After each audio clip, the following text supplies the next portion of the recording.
Hello everybody, welcome to another live coding session, again after a while. This time I would like to take a look at a new UNO platform feature, because last time we finished up the Android TV support. Well, it's not merged yet, but it's code complete. So today I would like to switch to something else, and specifically to proximity sensor, which is another sensor which some devices support, especially Android devices. I think iOS doesn't have any proximity sensor yet, and this sensor allows you to measure the distance of objects before the screen or above the screen of the device. And because UWP and WinUI has proximity sensor and you can use it, it would be nice to have it in UNO platform as well, so you can at least target Android devices which do support it. So that's the goal of today's live coding session. But before I get started, actually, I would like to announce a small new thing, because I finally, after a long time of delays, I finished the awesome UNO platform GitHub repo. So this is now being reviewed and hopefully be soon added to the awesome list repository, which and this repository basically should be a resource guide for people who are using UNO platform or want to use UNO platform, and should give you all the important and useful links to various things. So this thing is available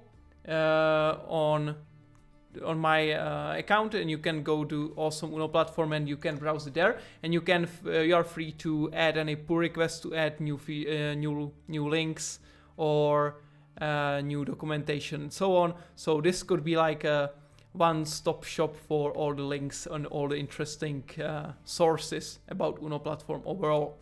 So I will actually put the link to this to the chat so you can see it there.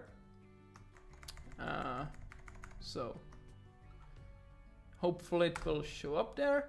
So on this link you can see the list and also add new resources as you see fit. And this list should then appear on this community site, Awesome Lists, where it has many different lists like this, all including useful links and resources for various different platforms and books and editing software and so on. So it's a very complete list of resources for different things.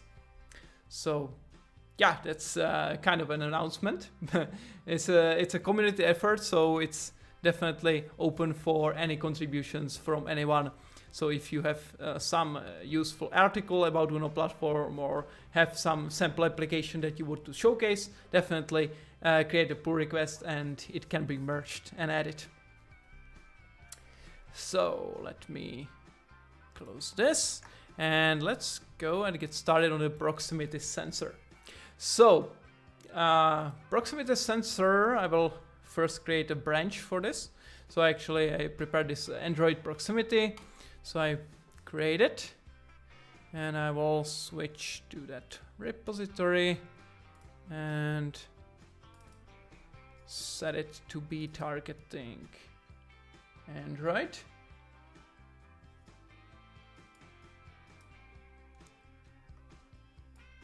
There we go. So now that we have target as Android, I will open it there. And well, actually, we could probably first create a sample so that we have something to work against. So maybe what I will do, I will first switch to Windows and create a sample there. So once more, let me see. I will search for, close this. Let's select Windows. So, and before I open it, I will create the sample here So samples. The unfortunate thing is that our samples application in the Uno repository still uses the shared projects, which are kind of broken in Visual Studio. So I'm still waiting for that to be transitioned to the modern class library style approach, which we are using in new Uno platform applications.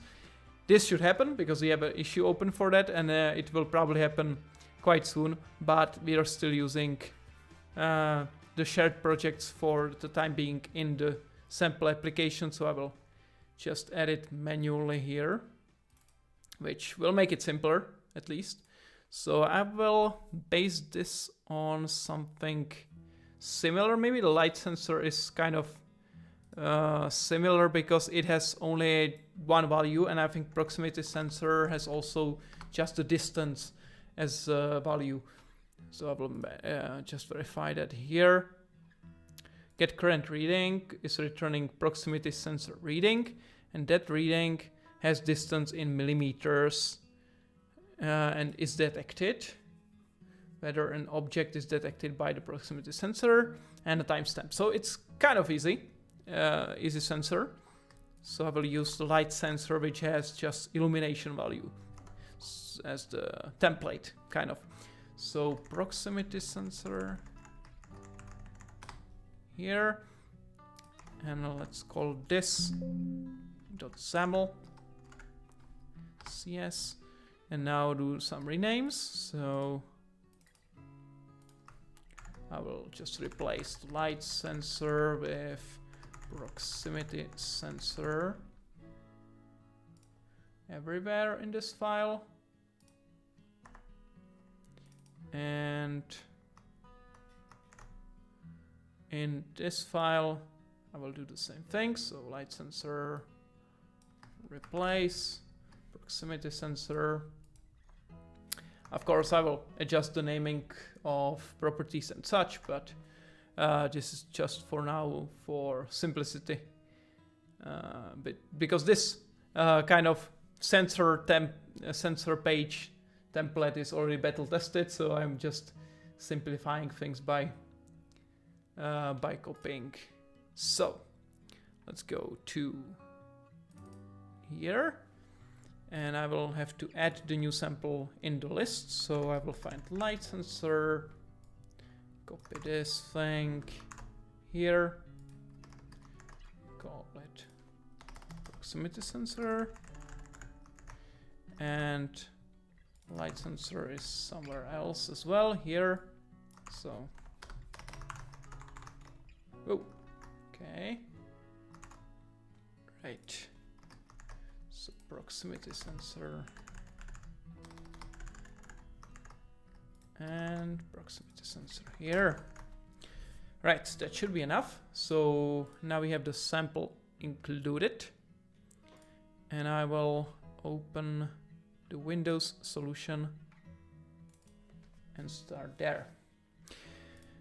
One thing that could be useful to search for proximity sensor Android to see what's the documentation there.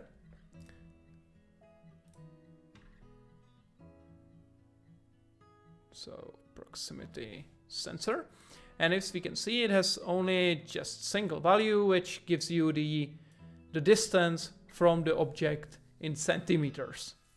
This is important. It's centimeters, not millimeters, so we'll have to do a very complex conversion. But yeah, I think we can handle it. So here we have the sample for proximity sensor. We will keep this open here, and let's switch to Visual Studio. And I don't really think that this PC does have proximity sensing. Like, the webcam is not bad, but I don't think it is able to do that. We will see. In any case, we just use UWP to build up the sample, and then we'll implement it on Android.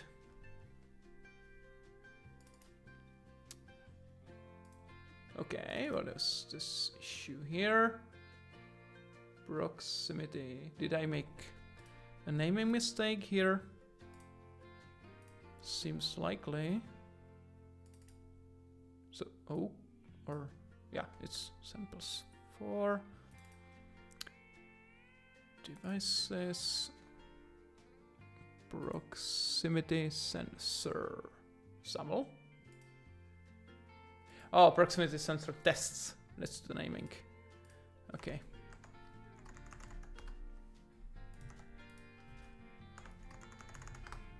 Now we should be okay, right? So let's open the code behind first and adjust these things. Ah, I made a classic mistake. I didn't take care of the casing here. So let's replace this by proximity sensor. Better. And now there is no get default on proximity sensor. Get device selector. Okay, that is just device selector based retrieval. That's gonna make things a little more complicated. Well, let's do it anyways. So the device selector means that you get a kind of a query string that searches for a specific device, and then you can retrieve it using device manager. So selector, and yeah, basically like this. So you have device information, final async, and that returns to you a collection of devices which you can then browse for the specific device that you want. And because this is asynchronous, I will also make sure that this actually works. So here, proximity sensor available is a property here, and this will be initialized later, so I will have maybe like this. Yeah, we can keep it like that. So this will happen asynchronously, so I will do a better approach here on navigated to. And on navigated to, I will call that asynchronous method. So uModel.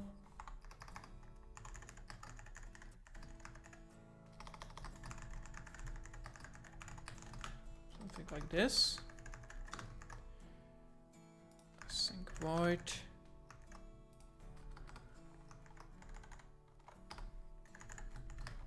Try catch. And I will add a handler for that. Ah, content dialog is better.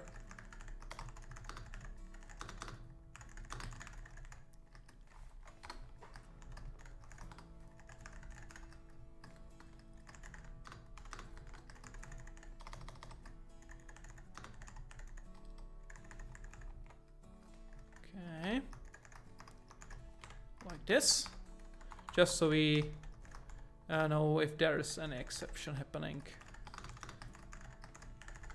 Important thing here is the XAML root, because in WinUI, not in UWP, but in WinUI, you are required to specify the XAML root, otherwise the dialog will just throw an exception.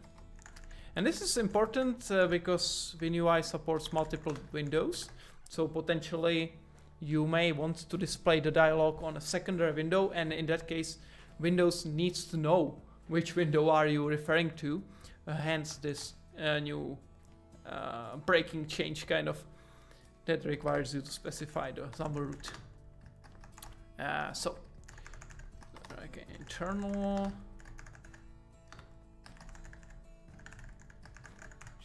async.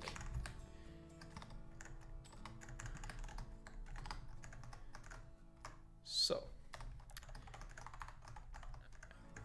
async, and now let's move that code that we had there. So I will move all of this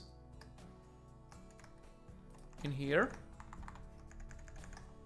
and let's implement it. So selector will be get device selector, now devices, and we will take the first one, devices, first or default. Okay, first or default device. So if there is any, then we can grab it. So if device is not null, we will create the proximity sensor from that ID and use it. So well, this will not be read-only anymore.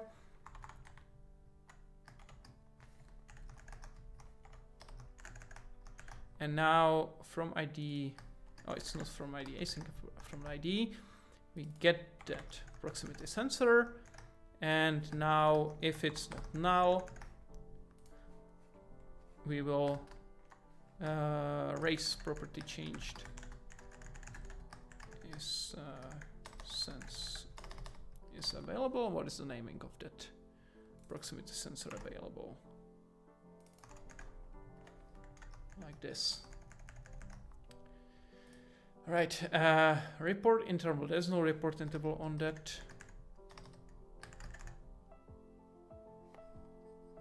Okay, so this is min distance in millimeters, which should be the minimum distance that it can detect. I'm not sure if that is available. It does not really seem so. So let's ignore that. That will not be there. Proximity sensor created, not available on this device. Yes, so let's use the new syntax. It's not null. And yep, that's it. I think that's it.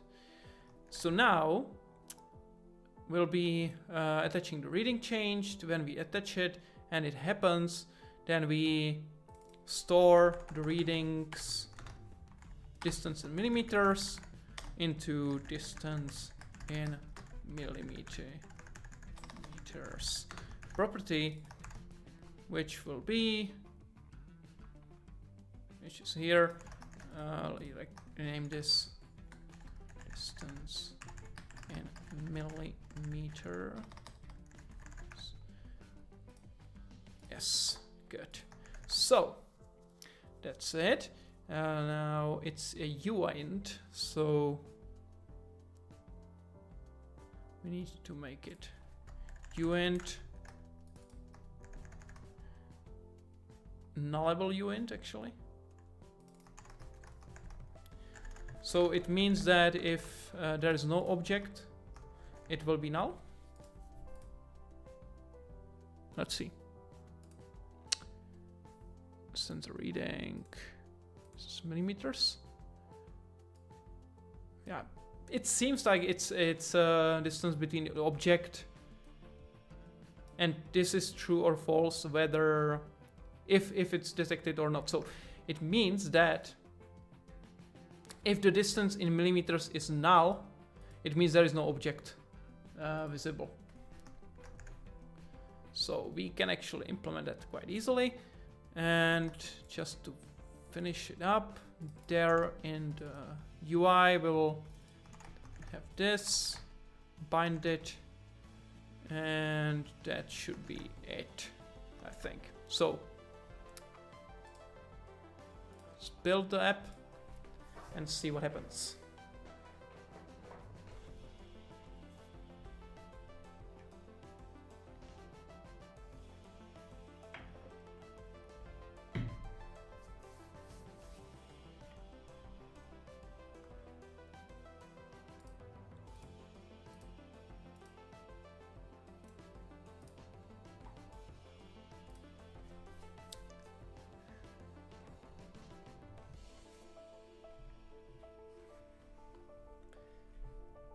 Okay, who is excited for Microsoft Build. I will be there. I'm looking forward to it after 3 years. I think 3 years since it was in person. So it's exciting.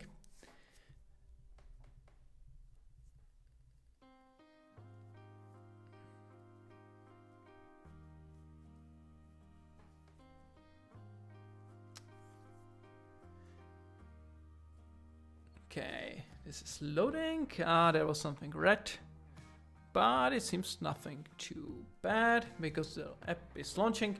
So let's see what happens if I browse to this Windows devices section. It's still using the sample control info, which is an old class. We are now using a different attribute, so I will switch to that afterwards, but let's go to devices. And now proximity sensor, and it's throwing an exception because the view model was not created yet. Interesting. Thought this was happening earlier. Well, okay. I'll have to adjust this. So maybe this is better. Context changed.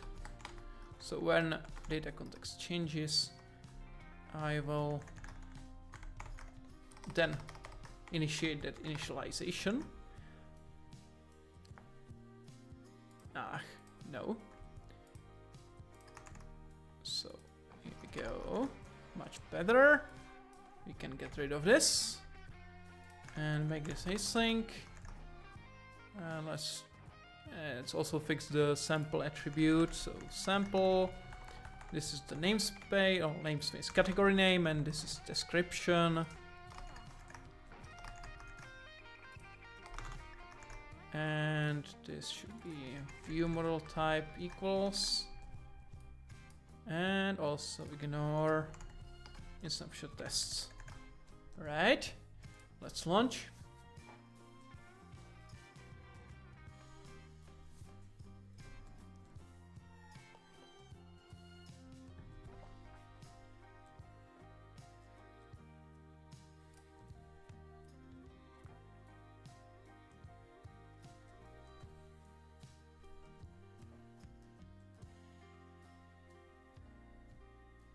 Otherwise, working with the proximity sensor seems to be quite similar to any other sensor in Android, so I think there should be no big issue implementing it. There are kind of interesting sensors which are not available on UWP yet. For example, ambient temperature sensor. I don't think that temperature is there.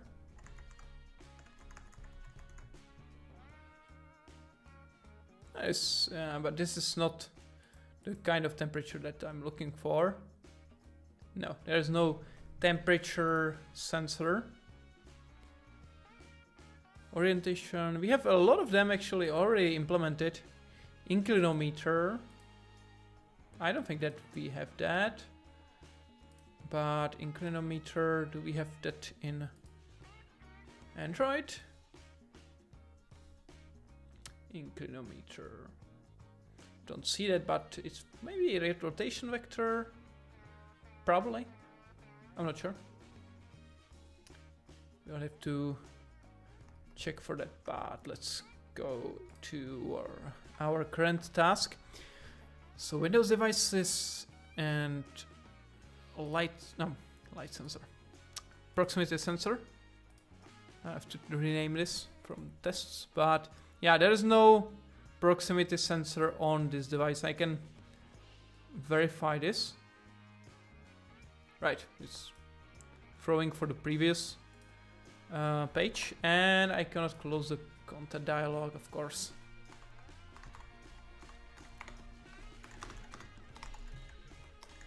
So if it's null,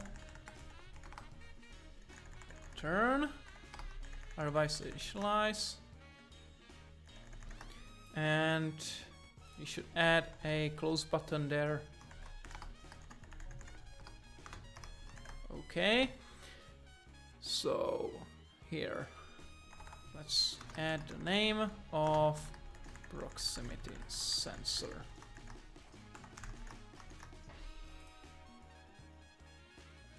I think that should be all. Maybe I'll use also file scope namespaces, so it's nicer. And just last verification, and we can start implementing on Android. And the tricky thing here will be the device information retrieval of the sensors. That's gonna be kind of tricky because we need to figure out how to properly enumerate them inside of the device manager, get some ID, and using that ID then create that proximity sensor. So it could be tricky, but let's try it. Go here. Okay. Right.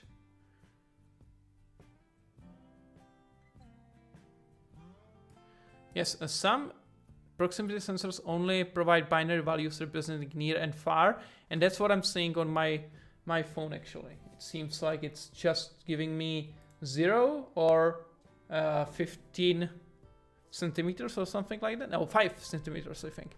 So it's not actually giving me the real distance values, but just this approximation.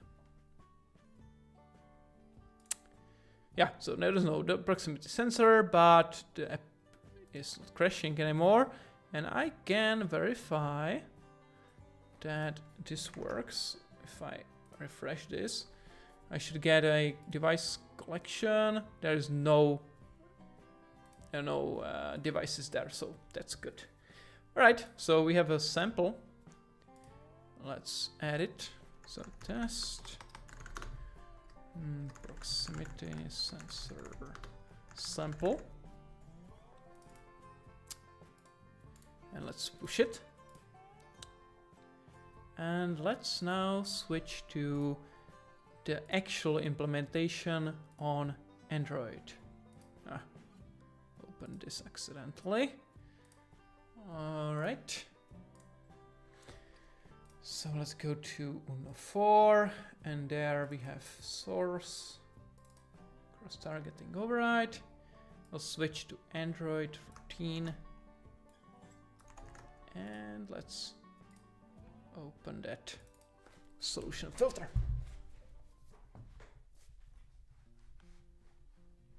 I have a cool new keyboard from my brother, which looks like this. It's a Lego compatible keyboard, so you can put any Lego pieces on it. Okay, I just lost one key, but you can put any Lego pieces like minifigures on it. It's very fun. And actually each key has also Lego studs on it, so you can put in any kind of Lego anywhere, which is cool. So I'll find that piece later. But we have samples of Android here and there. I will close everything that's currently open because it's messy, and let's go to implement stuff. I'll close this because it's annoying me here. So let me set this to red so I can see which is which. And now let's start with the simple things. So proximity sensor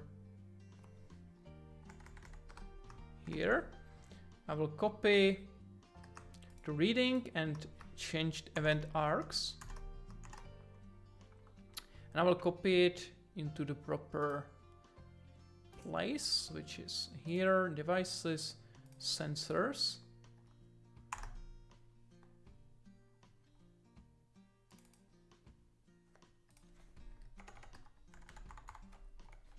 And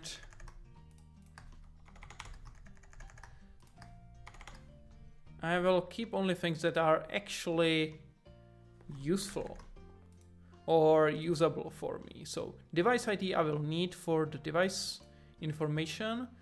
I will need get current reading. Or actually no, I have only the event listener. So device selector, I think. Yes, device selector I will need, and I will need from ID to create that proximity sensor, and I will need reading changed event, and that's probably it. For the reading class,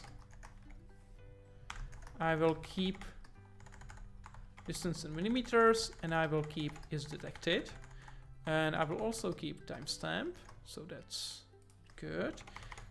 This is detected is quite simple, so I'll just implement it immediately. It's basically just distance in millimeters is not null.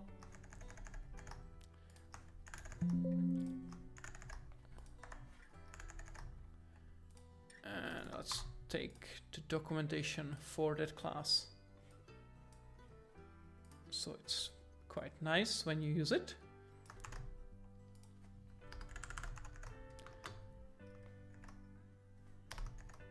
Like, you get this documentation if you are working against the Windows target when developing your UNO application, but by adding the copy of that documentation to UNO platform as well, we can be sure that the user always gets documentation for all the properties and methods, which is nicer and definitely could be useful for people who are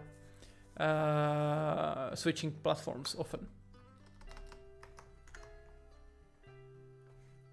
So, timestamp, and we have distance in millimeters, and I will create a internal proximity constructor, which is exactly what we need. And yeah, this is it, I think.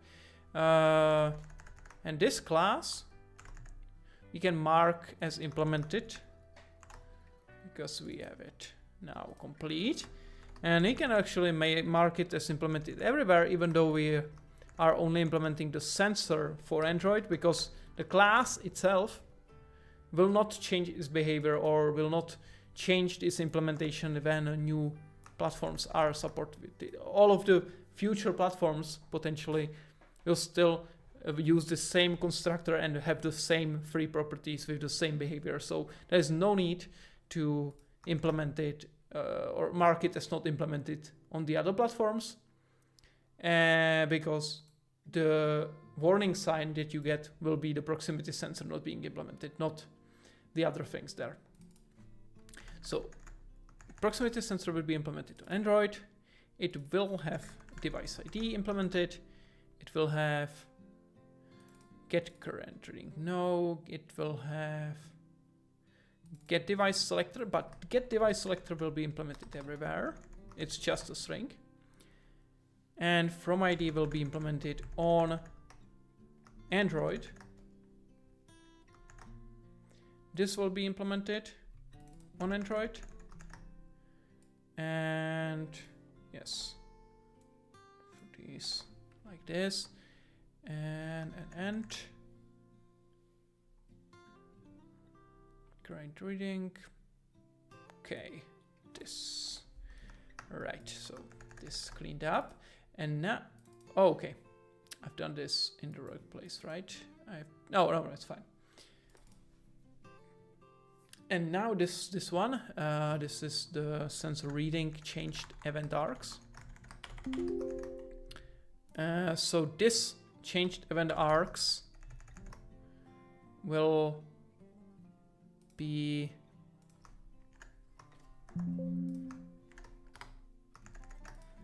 very simple as well. So the only thing that we need here is this property and a internal constructor again.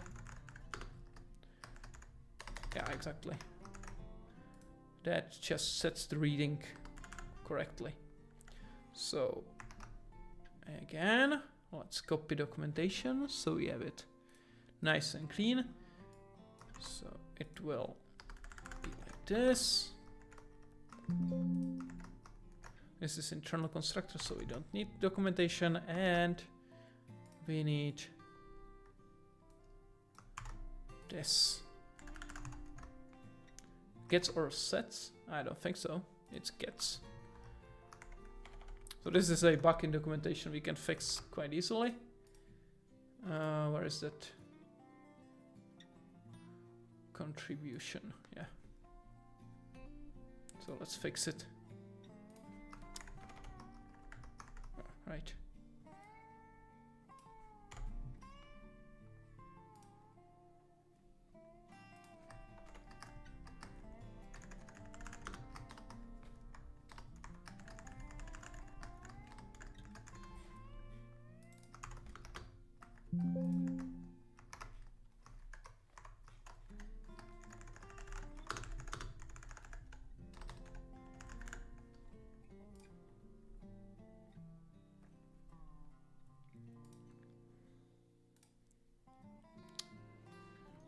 Right. So again, we go to the generated classes and we mark this as implemented everywhere, because again, the behavior will not change. It will be the same, and you can then avoid writing platform specific code just to access the properties on that. And proximity sensor. Let's do, okay, so that's the meaty part now. So the device selector, let's see what that thing looks like on Windows.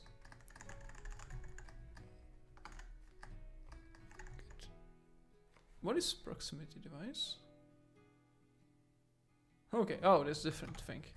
Proximity sensor. Get device selector.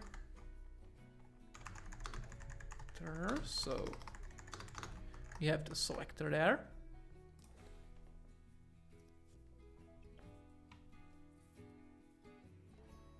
So the selector looks like this. And I will just take it as the whole thing and copy it in here. Because this is a verbatim string that will look exactly the same everywhere. So we don't need to make it somehow different or anything like that. The important part here is this GUID, which I will extract as a... how can you extract? Okay, so I will just do it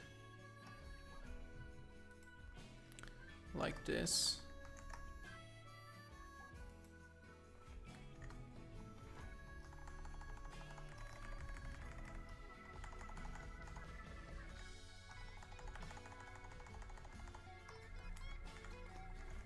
This is kind of messy, but it will be the internal const string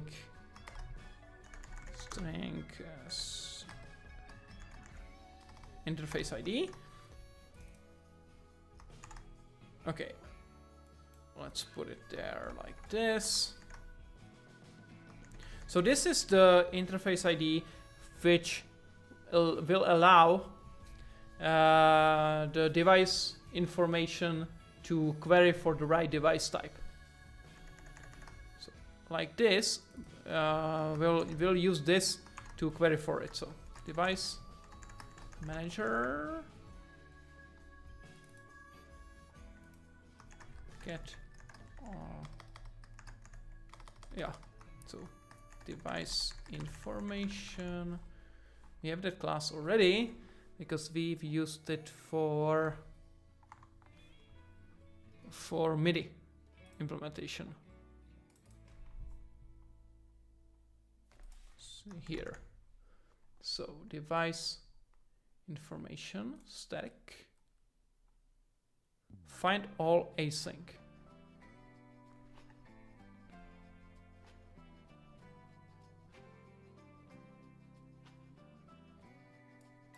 Right, so we have this class called device class provider. And currently it contains only MIDI and MIDI in and MIDI out, which are for the musical instrument device interface. But we will create one provider like this for proximity sensor.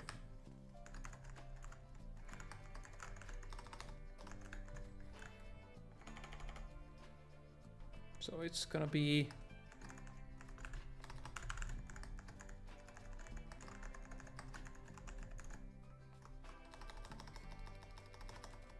device class provider. That's a mouthful.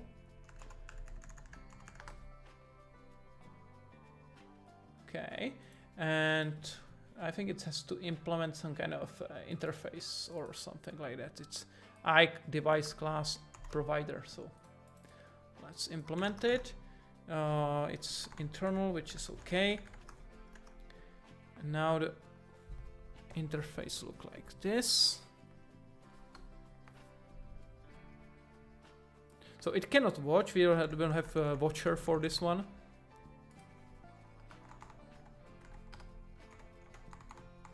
We'll just have a find all async implementation.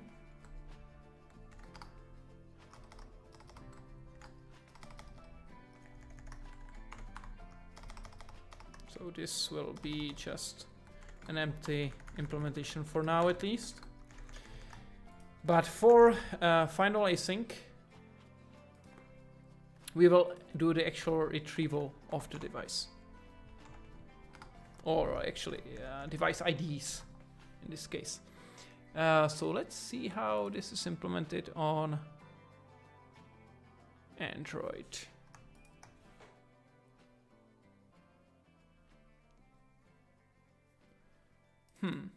Interesting. I'm not really sure how the device information then identifies. This is the class probably. Yeah, okay, so this, okay, so it has to be a GeoID of the device class. So I will have to adjust the proximity sensor. So this is a, okay, so yeah, I can put it here. So internal read-only static GeoID proximity sensor.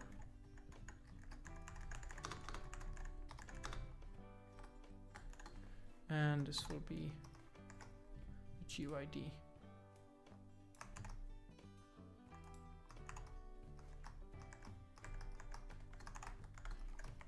So like this.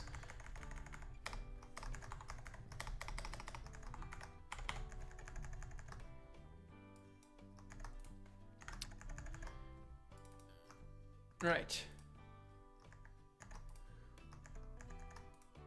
Right, so this is the GeoID, which we'll use to associate the device class with the provider.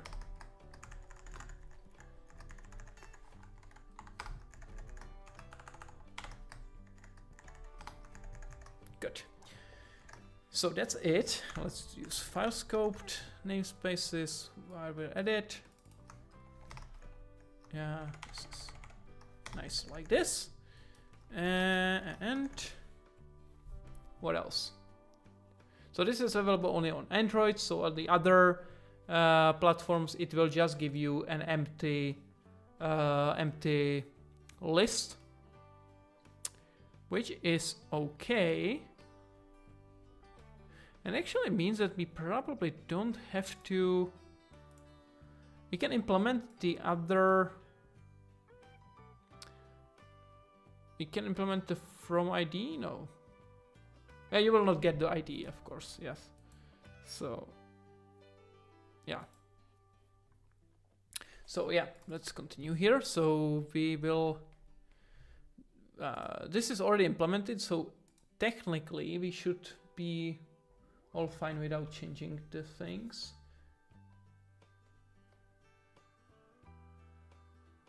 Huh. Okay. Hello, Viet. This is a different thing. Yeah. Publishing an Android AAB file. Yes. As I mentioned, you should create an issue with that issue. But technically, Uno application, Uno Android application targeting .NET 7 Android, it's just a simple .NET 7 mobile application. So there should be nothing, blocking the publishing, and it should behave exactly the same as MAUI application publishing. So there's nothing like different there. So if you are able to publish MAUI Android, you will be able to publish Uno Platform Android because it's the same thing. There's nothing, Uno Platform specific there.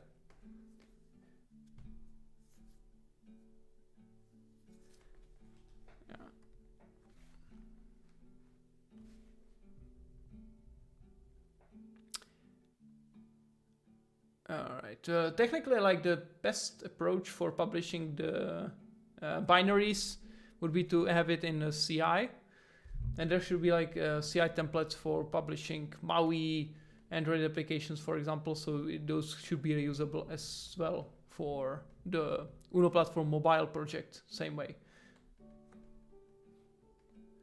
So let's continue here. So finalizing. We have. So now let's see how to actually retrieve that Android proximity sensor.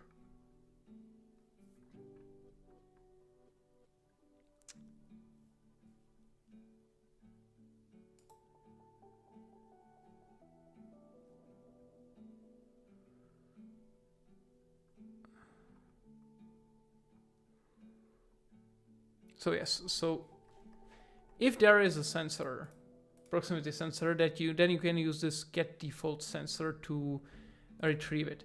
And I will try that here. Let's see, accelerometer Android, for example. It should be the same thing here. So, this is parameter, but it's fine. So I can use this same approach. Yeah. So in device information, proximity sensor, device class provider. Here I will create a sensor manager. Then I will retrieve the default sensor for proximity. And is there something like get dynamic sensor list? What is the sensor list versus dynamic sensor list? Android dynamic sensor list.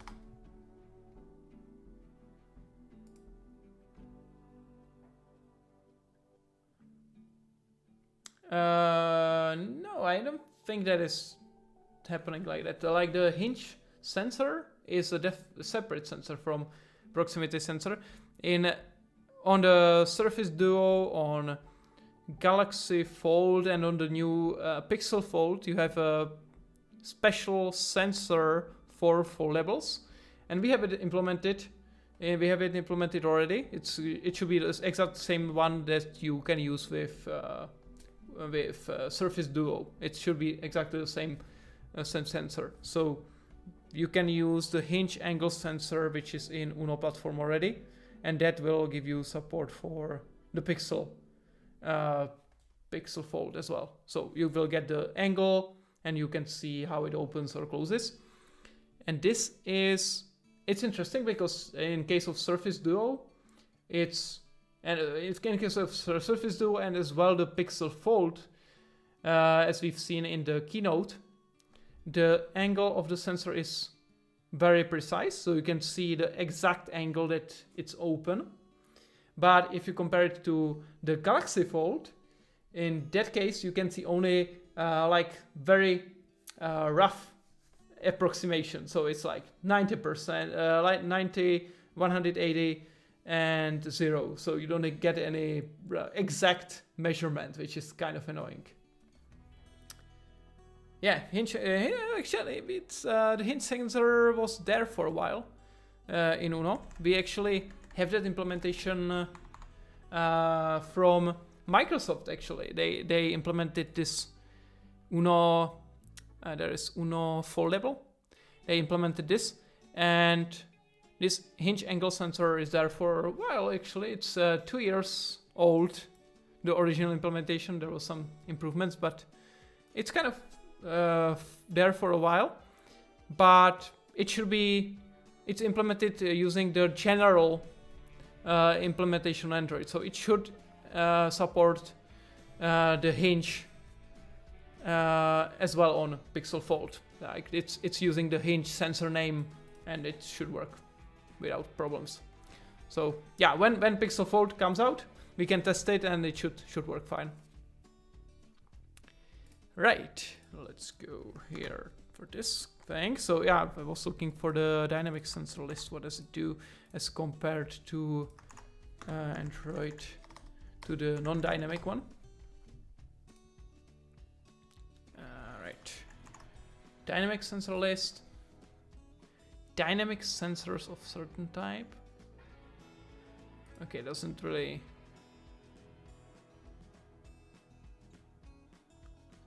Okay. Let's ask ChatGPT, or maybe Bing could be better in this case.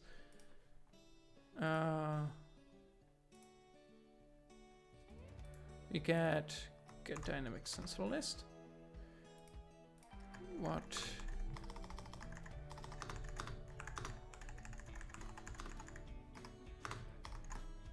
And so the second name is get sensor list.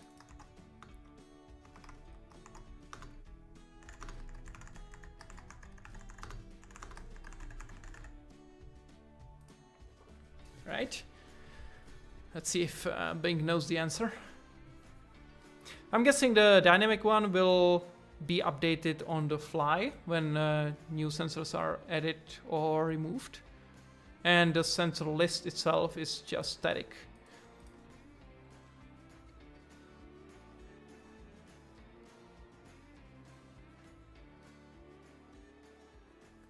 Ah, okay.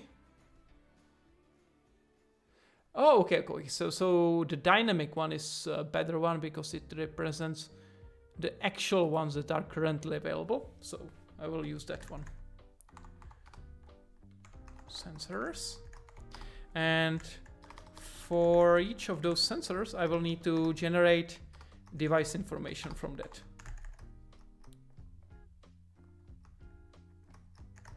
So sensor, it has to be some ID. This is the ID. I guess that's fine. I just need the ID. I guess so. Right. All right. So return. Oh, okay. No. List device information. Devices. Right. This. Nope.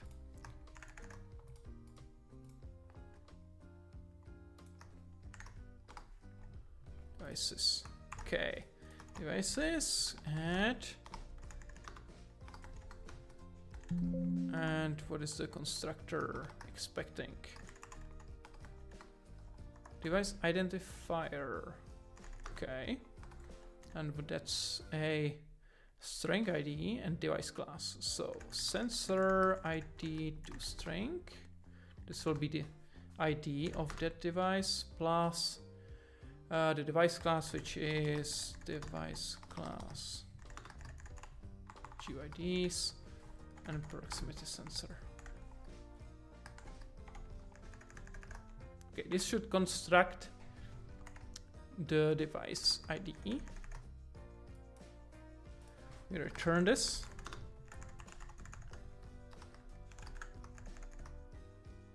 What is the problem here?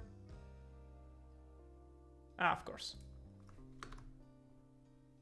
Yes, regarding WebAssembly, it will not work.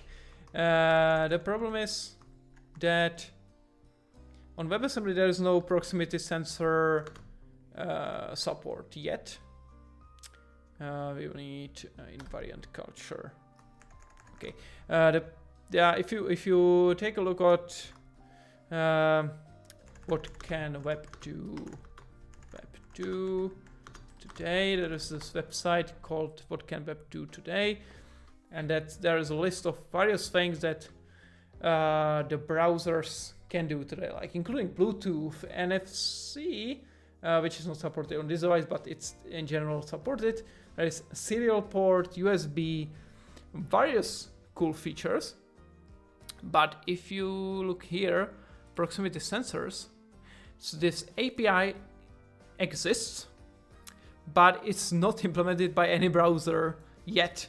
So even though the API is there and the browsers have it, Chrome nor Edge nor anything else does support it except for something here. I'm not sure which device is it, or which browser is it. Okay, so Firefox does support it. That's interesting. I didn't know that. So yeah, we could technically implement it for Firefox at least. Like as you can see, none of the others do support it, but if Firefox does, then why not? We can add it as well. Yeah, it's kind of weird that just as Firefox has it, but oh well. Okay, so task from result. So we take only these and sensors. Okay, can this be null? It could be theoretically, so let's just make sure that it's not.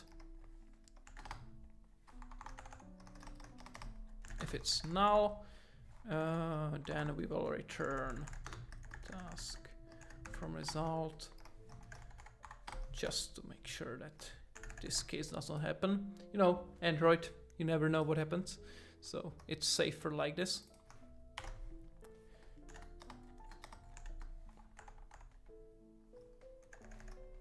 All right, let's make it cleaner. Nice.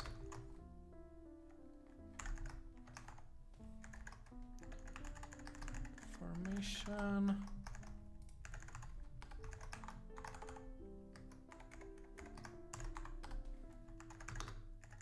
Nice. Identifier. Okay. This identifier.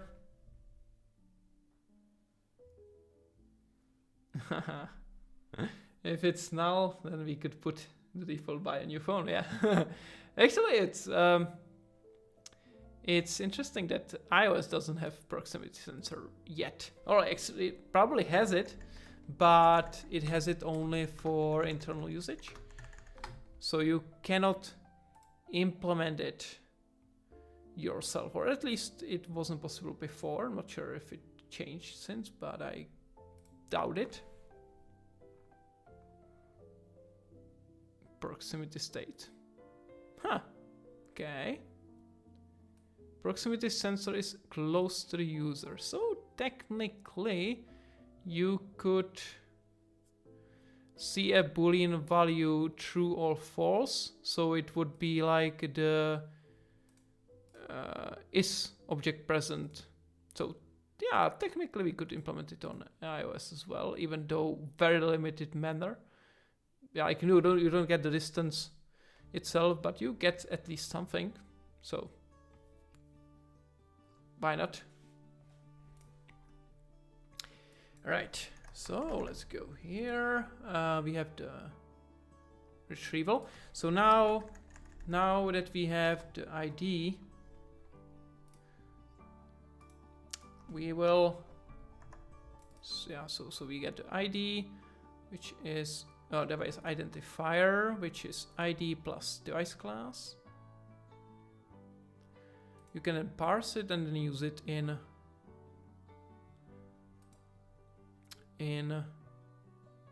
yeah, device ID.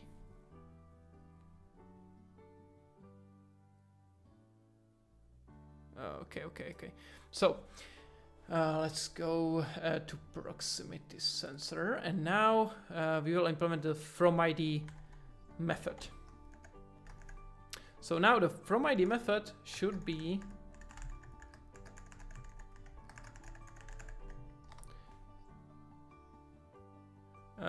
platform specific, or does it have to be?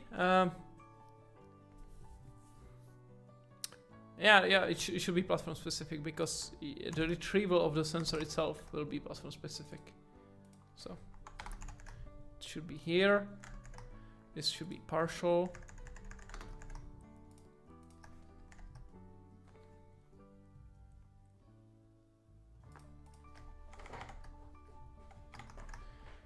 And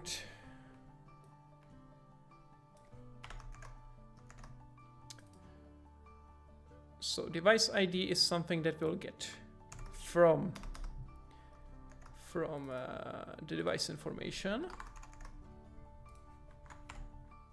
So this, and this event we will implement specifically, or yeah, we'll implement it specifically, and it's basically gonna be the same code as here. So it's gonna be this wrapper. Let's copy this proximity sensor here. So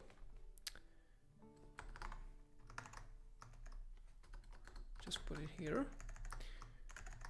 So this will look like this. There is a private proximity sensor. The handler looks like this. Proximity sensor reading haven't changed. So this is a mouthful, but this essentially wraps the reading changed event and makes sure that when you first subscribe it, it will start watching for the reading changes on the proximity sensor, and when you stop watching, it will be unsubscribe and stop watching for those changes. So it works like this. You enter two different methods there, and then you use those to handle the reading.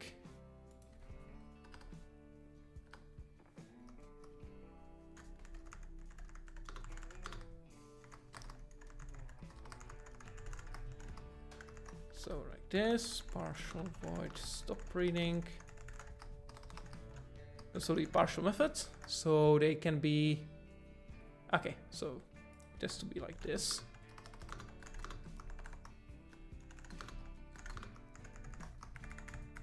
Because it's partial methods.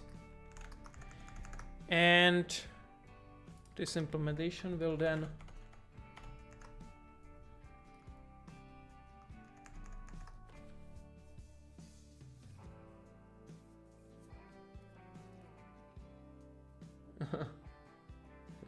yes, yeah, Visual Studio is kind of slow on its IntelliSense, especially when you're working with multi-targeted projects, and it's kind of annoying, especially for namespaces. When you try to add the using automatically, it takes Visual Studio too long, but when you don't remember the namespace, it's kind of easier to let it do it, even though it waits for a long time. And it's just a muscle memory, so you just automatically do it, and you don't think about it. So when you realize it's taking too long, it's already too late.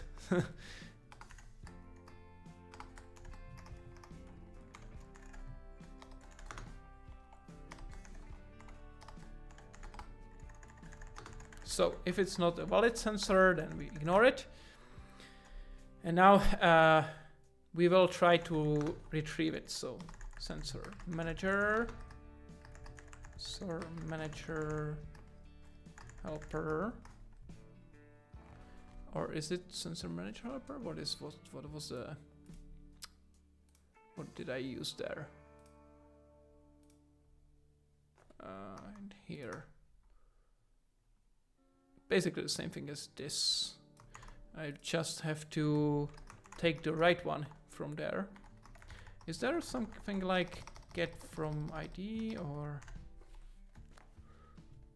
get? Yeah, it doesn't seem so.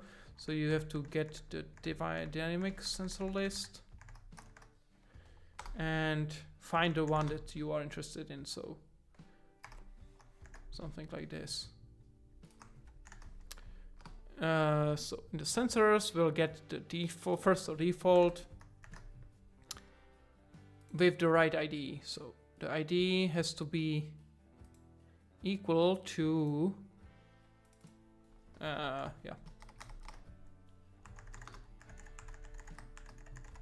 fire sensor identifier and device ID. So this is the ID I'm looking for. So let's do it correctly. So equals SID to string culture information, and it's gonna be in a variant. What is it? Variant culture, come on. Variant culture, and we do string comparison ordinal. Good.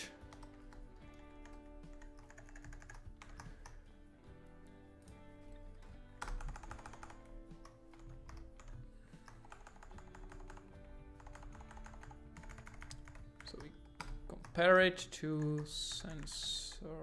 Oh, that's fine.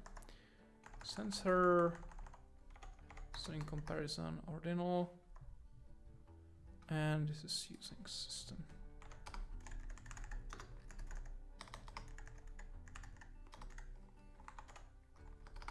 I can do nulls as well, so it's nicer. And actually, while we're at it, we'll put it here as well, and here as well. So if this is null, it should crash. A null check. Of course.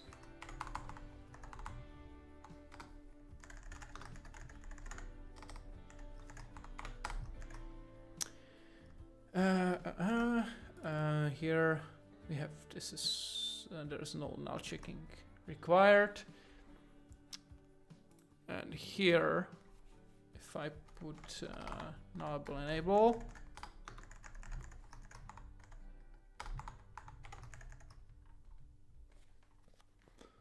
no warnings. Yeah, these are no warnings because this could all be null. It is null because we have no watcher for proximity sensors. Right, so let's go back. So from ID should return nullable because it can return null if the sensor is not available. Now that we have the sensor, we will create sensor and pass in the sensor as the private property. So sensor.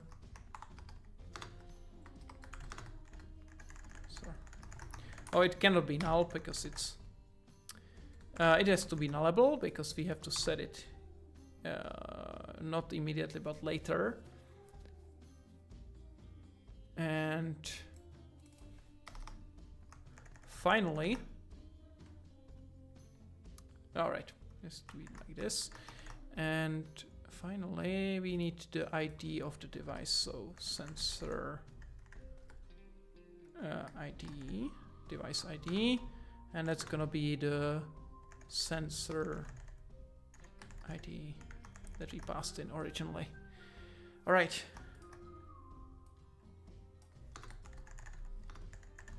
And because it's required, we will have it read-only and put it as a parameter of that constructor.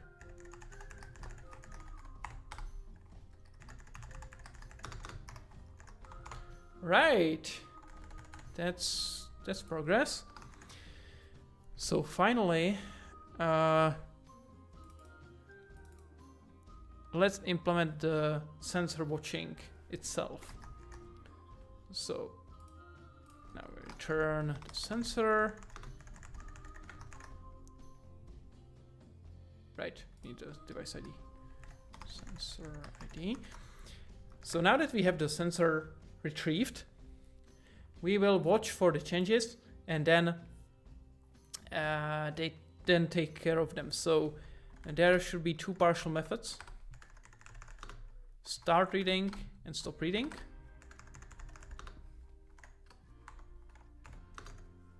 Stop reading, and when you attach to them, it should start firing that event that gives you the information on how far or not far the object is. And we will take inspiration from some other sensor, because the reading approach is the same on all the sensors in Android. So it's kind of simpler to just take it from somewhere and reuse it. So again, from gyrometer, I'll put it here, do a smart rename. So gyrometer to a proximity sensor.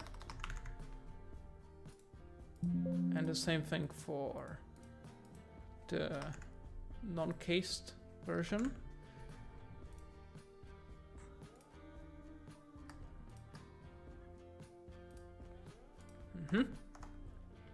Yeah, I can get rid of this. And this is partial void. And the listener has to be here, so it's a proximity sensor listener.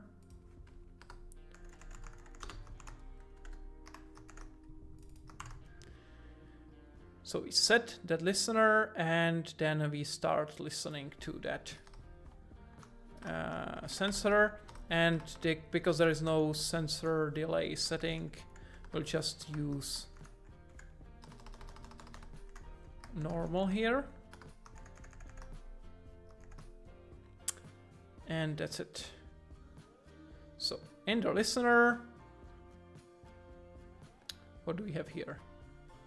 Right, null ability has to match, so like this, and the same thing here. And now we have to parse the sensor data and retrieve the value. So the distance we get as from the first value in the array.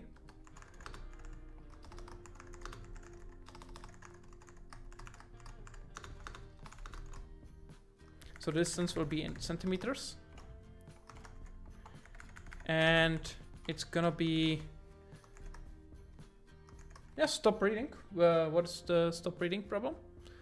The stop reading will make sure that we unsubscribe from the listener and then we dispose of it. And it's important so that we unregister the native Java object that's listening to the sensor.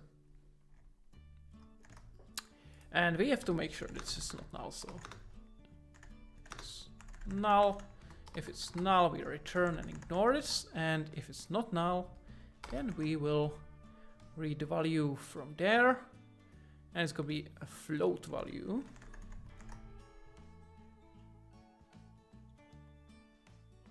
Right. Let's do it like this.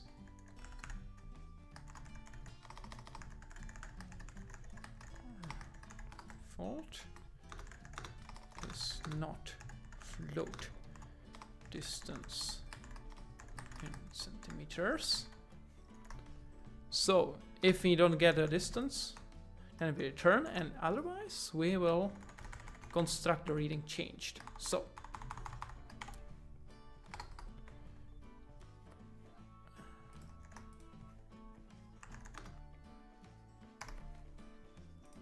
distance in centimeters is the first argument. The second is the timestamp of our event. And then we trigger on reading changed. Right, and we need millimeters, not in centimeters, so we will have to convert here. So in millimeters, distance in millimeters, we convert this like this, and it has to be a uint, so we will do math round this value and uint convert it.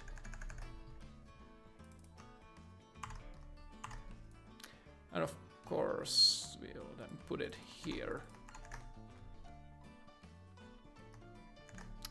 And finally, we'll trigger the reading, so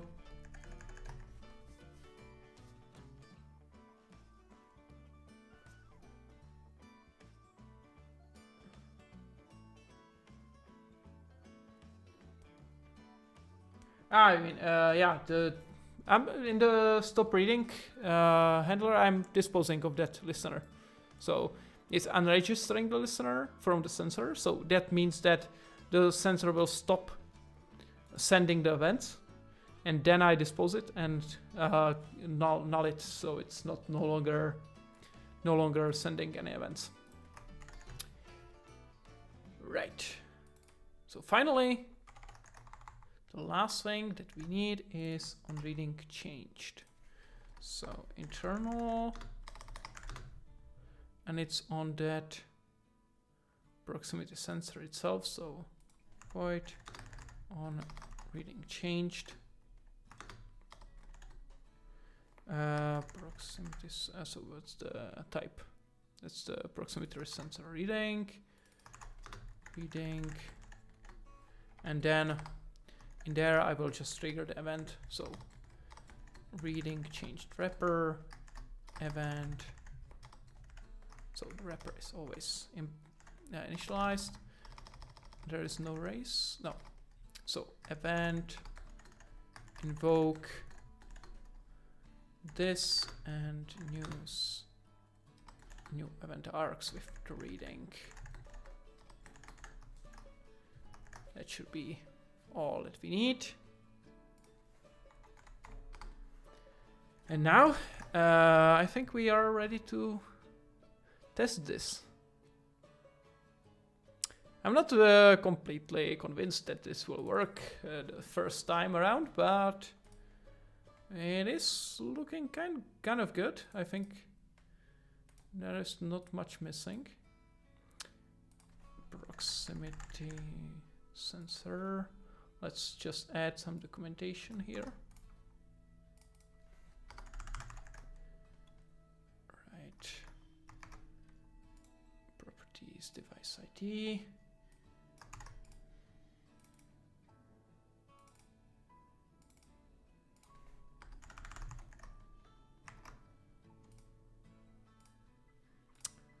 From ID.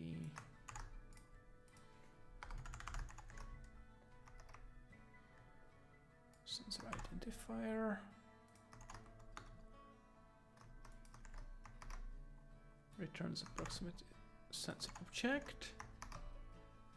And the event itself.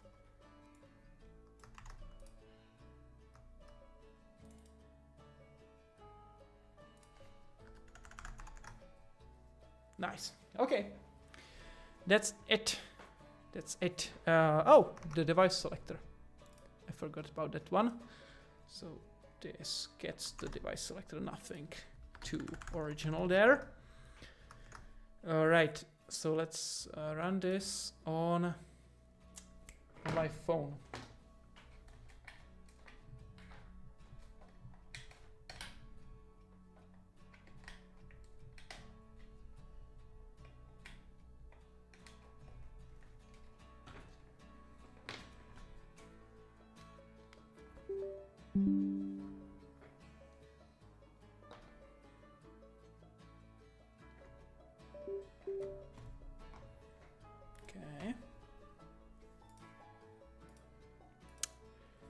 Okay, while it's building, let's check one more thing, because I don't really see how we can report that there is no object in front of the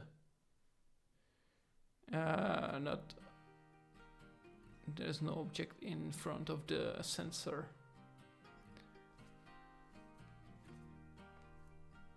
Yeah, okay, so on Android you get just the value there's always, it always detects there is something. It just tells you it's far away or close. So this is what I'm seeing. 5 centimeters is when I have no object in front of the device, and when I put my palm over the device, I get the actual 0 value. Oh, there's the get maximum range. I don't know that. So get maximum range. Get maximum range. I can do that. Okay, that's useful to know.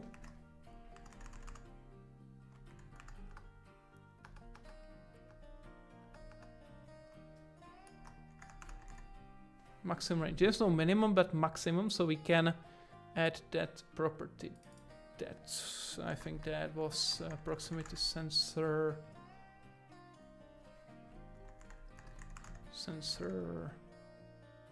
Here, that was max distance in millimeters or min distance. That's probably, it's probably the min one, right? Max one. Maximum range. It's proximity maximum range. So this should probably return the 5 centimeters, fake 5 centimeters value. So what is the problem here?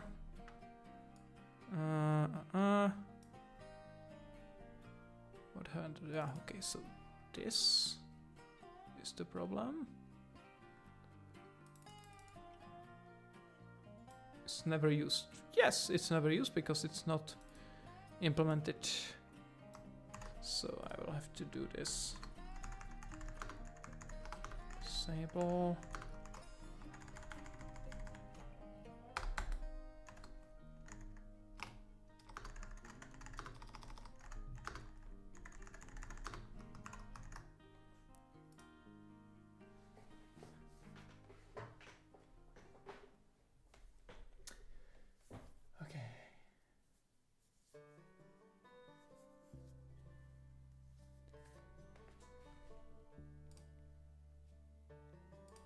Well, before I build it, then let's implement this one, just so we have it complete. It's a simple one, so just take max distance, proximity sensor, Android, put it here, and this maximum distance.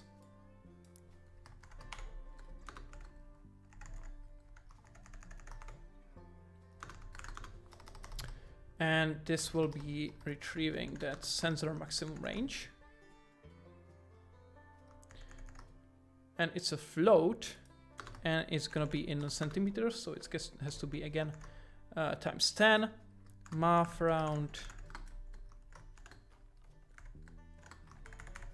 and yeah, well, so, let's see, it has to be Right, sensor is always implemented. It's always not null because we said it before. So let's convert uint math round maximum range times 10. So this is in millimeters, and that should be fine. I wanted to do one more thing here. What was it? Just forgot. Okay. Oh, right, of course. So if the resulting value of max distance in millimeters is larger, if the returned distance is larger than max distance in millimeters, then we know there is no object. So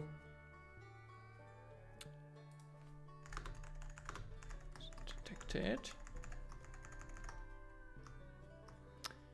And I will use that information. Oh, okay, actually like this.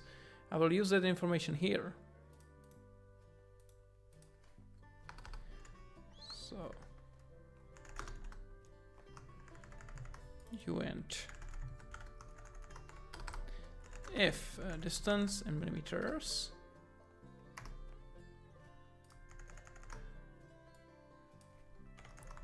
if the distance is greater than the maximum distance, then it means there is no object, so we null it out. So this will be more meaningful because you will know there is no object in front of the screen.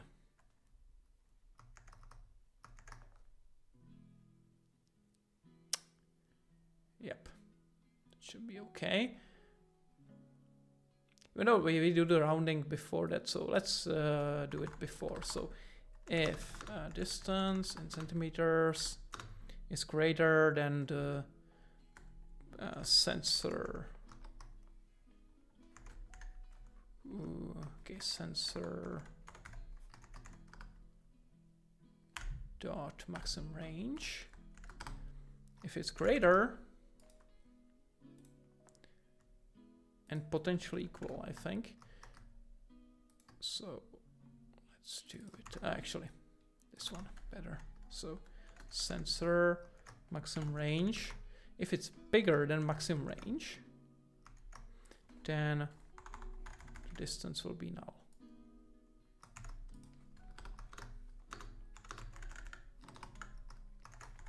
Or if it's smaller or equal, then we will set the distance like this.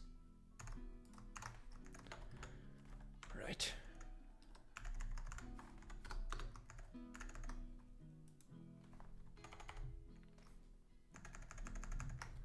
Okay, that should be it.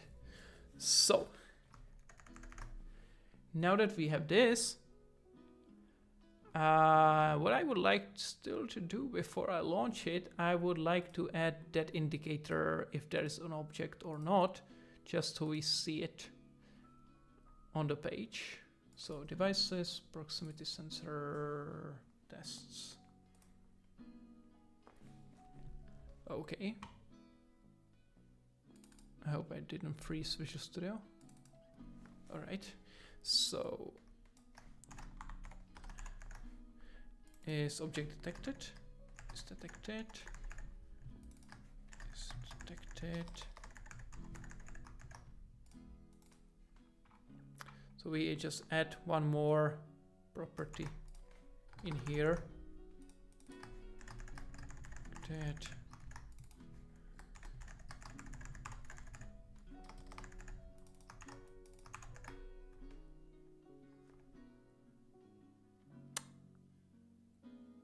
Is that problem? Okay, no, it's just incorrect value. So reading is detected.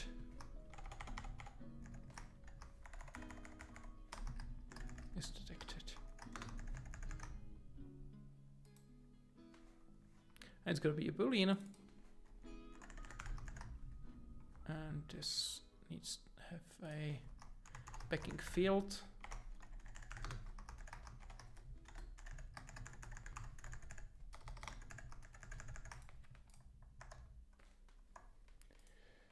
Okay, so I'm completely done here. So let's launch again and hope this time I will have a running application.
It's quite fine as compared to when I was building the WebAssembly Bootstrapper project. That one took completely the whole CPU, 100% all the cores. It was mayhem.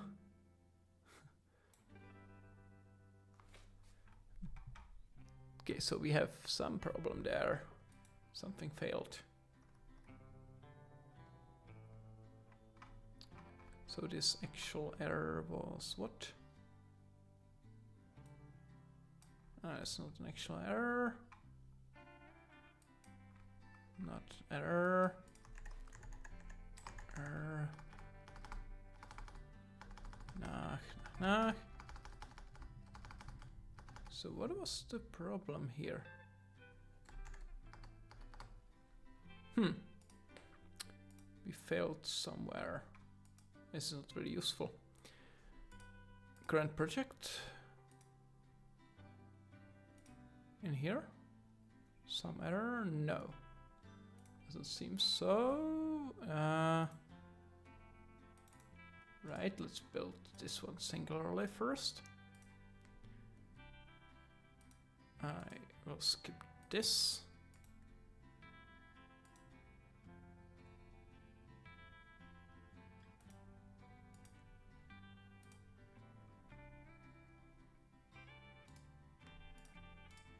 Okay, rebuild.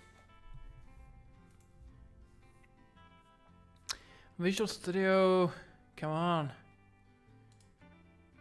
So, this is not about the Uno itself. UI seems to be fine too. So what did I do with the sample? There must be something wrong with this sample. There's no error here, so I'm guessing something here, but I don't see any problem right now. Okay, let's try to build it again.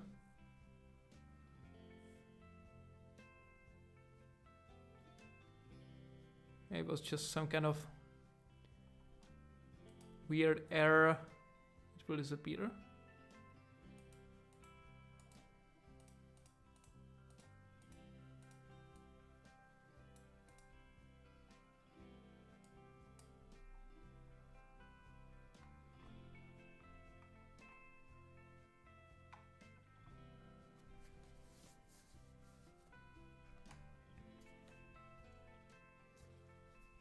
Xbind is completely fine. You can use completely no problems. Xbind. It's fully supported. Actually, it's recommended. The fact that I don't use it in this sample is just because it's easier for me to implement it this way in the sample app, but it's just a choice, but not something that's not supported. So what is this? What is all this? Okay, proximity. Right, nothing interesting there. I'm guessing it could be some kind of bin remnant there. So I will implement. I will push my changes. So.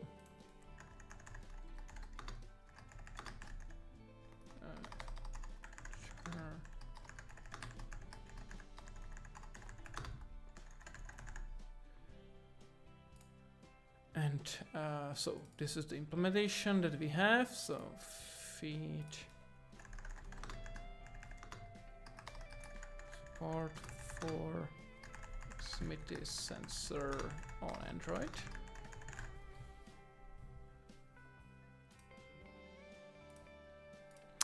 I don't think they would. I don't understand what this change is. Why it's showing up now. So that is a one weird thing.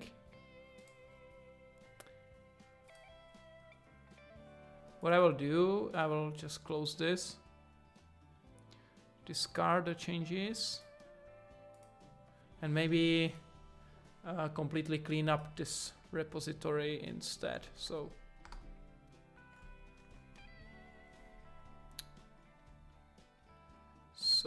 oh, how is it trimming this? Not sure.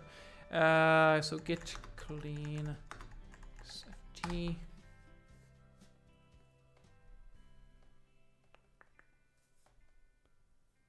Just to remove everything to start from scratch. Sometimes it's helpful. Right. Now we should be on a clean slate. Let's delete this.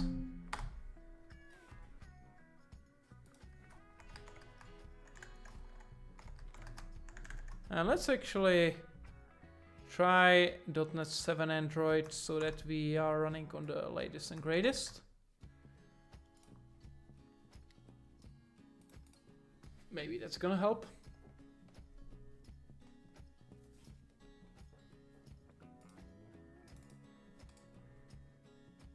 So sample set.NET Core Mobile.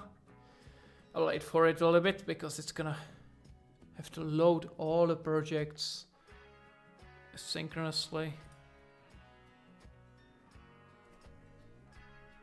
All right, we have Android 13. Let's build.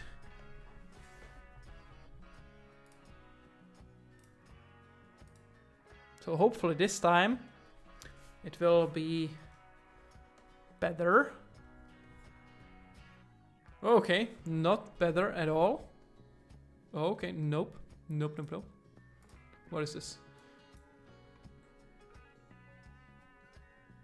Possible. Ah, okay. So it's just no reference. Oh, okay. So maybe that's gonna be it. I'm not sure why it wasn't showing up before. Maybe now that I switched to .NET 7, the IntelliSense was better at reporting this problem. Or actually, the .NET 7 mobile bindings are updated with nullable references, so maybe that's why.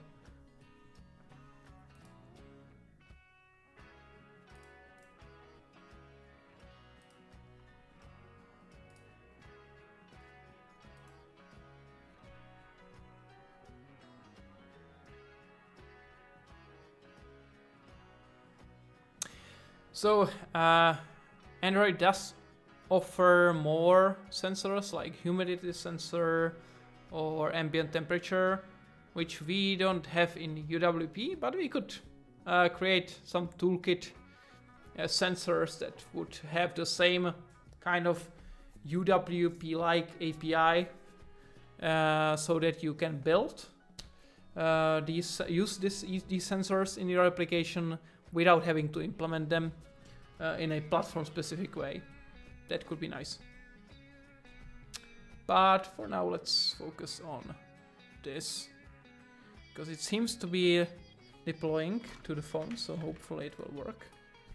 Yes. So I will maybe open the phone. Oh, I will keep it close because I know the sensor is there.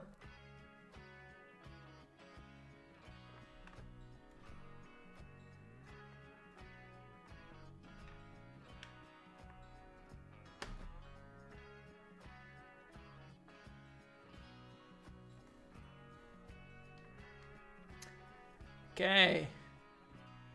It's starting up. So let's see. I will open the view here so you can see it. Windows devices, proximity sensor. Not available on this device? Really? I don't think that's true. So proximity sensor tests. I will put a breakpoint here. Put a breakpoint here and see. So selector is there. You get a list of devices which contains exactly nothing. So that's the first problem. So let's see what happens inside of this. So we search for matching providers. We should find one of them. Yes. And we use this provider to find all async. So inside we get the sensors, which contains one device. Oh, okay. So you cannot for each this.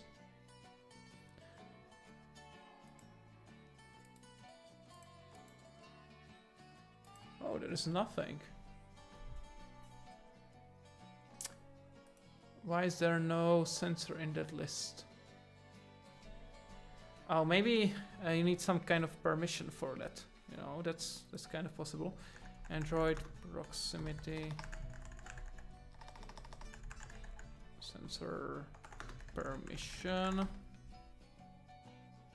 Yes, you need a permission, of course. Uses permission proximity. So here, uses permission. It's odd that it's this much different than the other permissions, but I guess it's okay.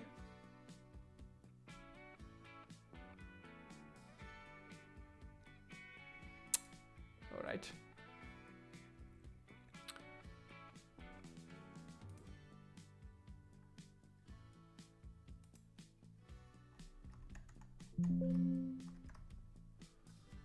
Permission.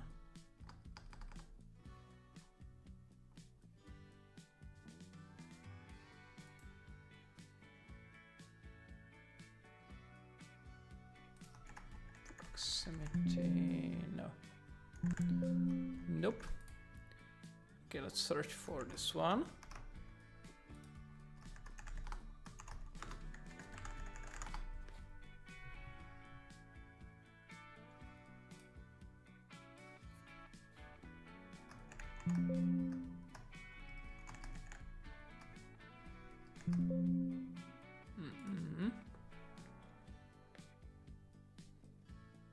I don't understand where did they get this value, but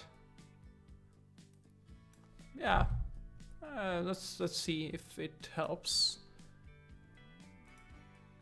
And if it doesn't, we can try the non-dynamic sensor list and also the default sensor as a fallback.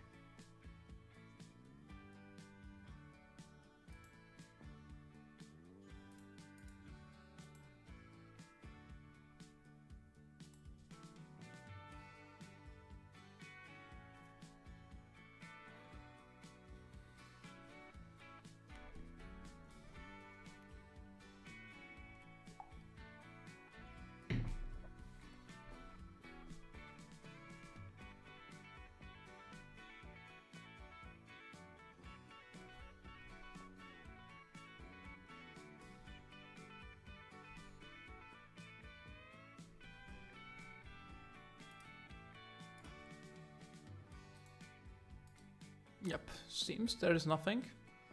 Nope. Right, so let's try get sensor list.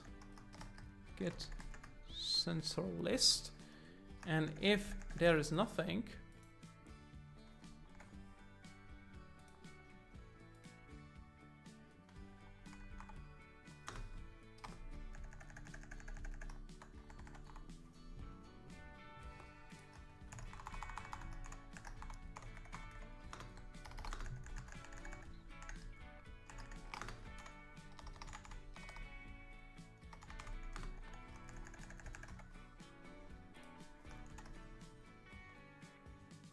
so maybe let's do it properly. So get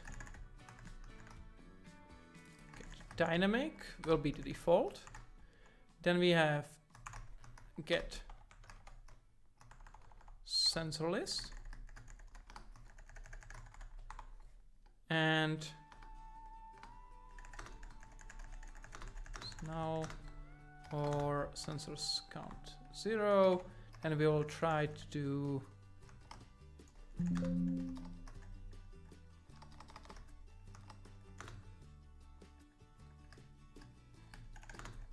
and manager get default sensor proximity, use that as a fallback. So sensors, oh, let's fake the list this way.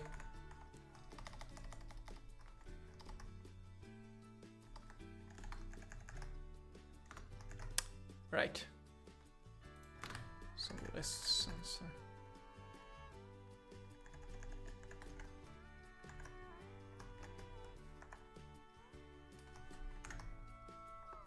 Right. Okay, so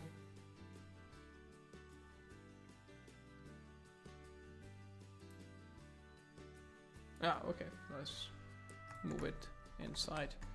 So if this is true, then we'll set it like this. So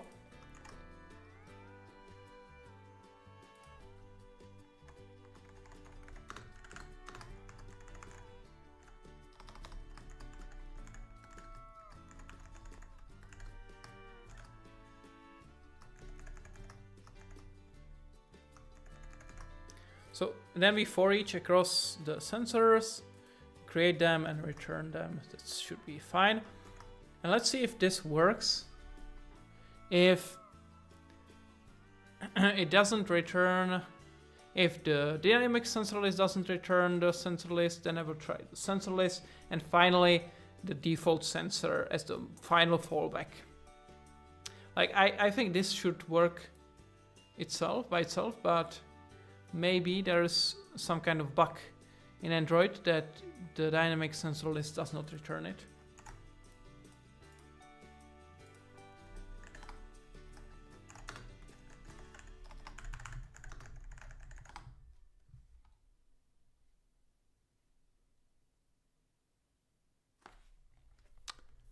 Right.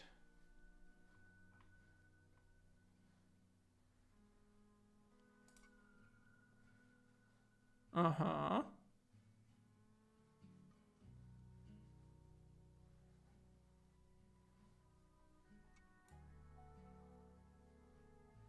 Okay.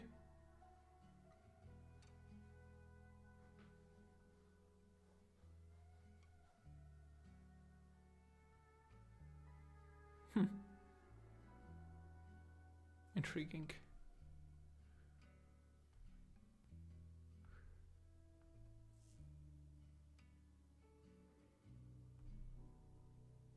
Okay, now it seems it worked. Not sure which part though, so let's try it again and see where it catches on. So the first one is null, and the second one, so get sensor list returns the proximity sensor.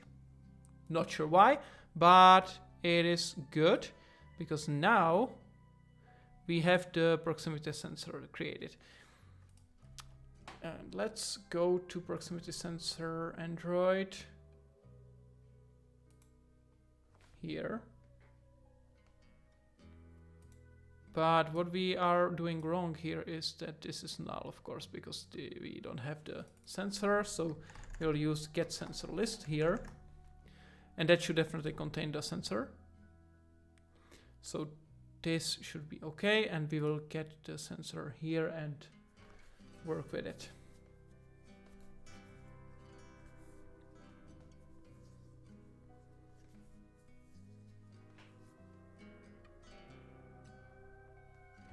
And maybe I can answer that question then.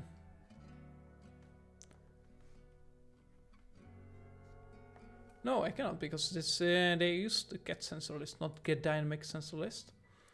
So this is weird. It should have returned properly if there is a proximity sensor on the device. Android is weird. That's just how it is.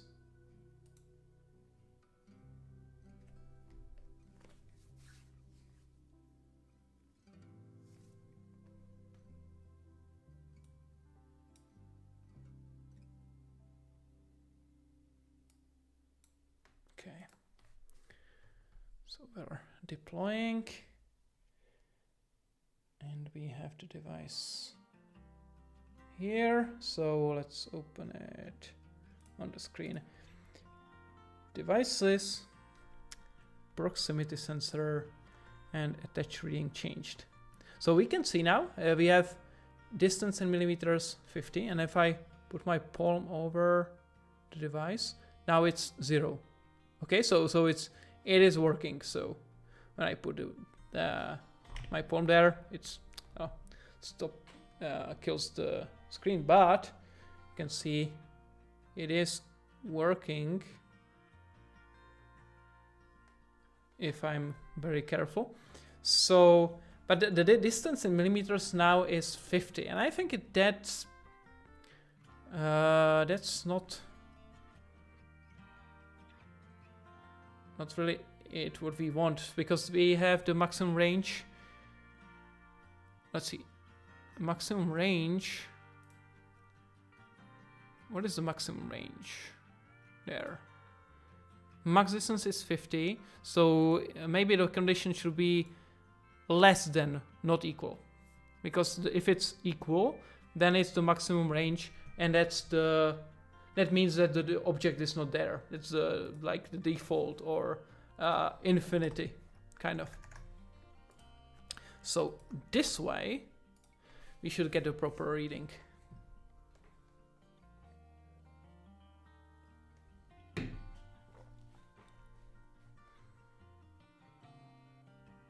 So the maximum range is kind of a exclusive upper bound on the range.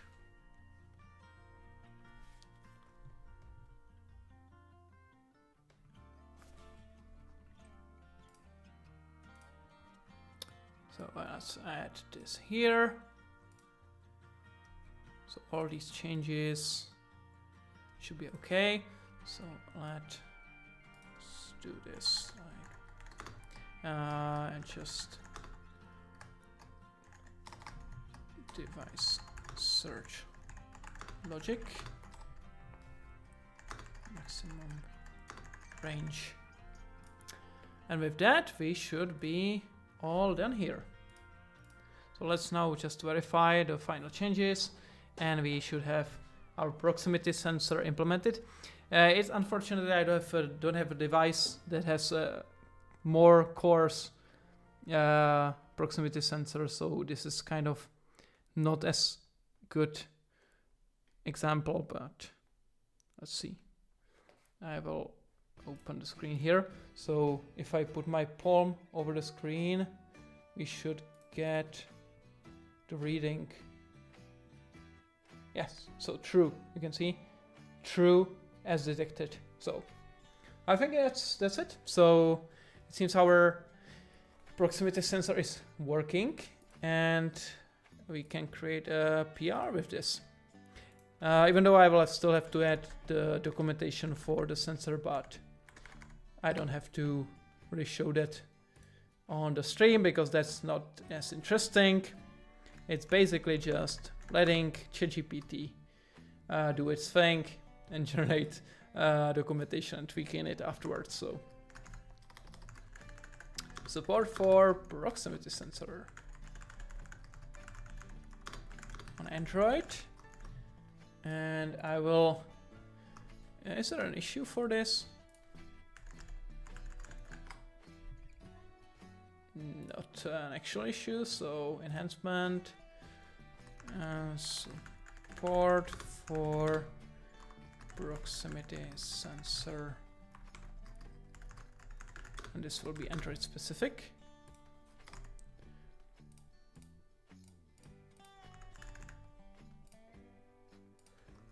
Android.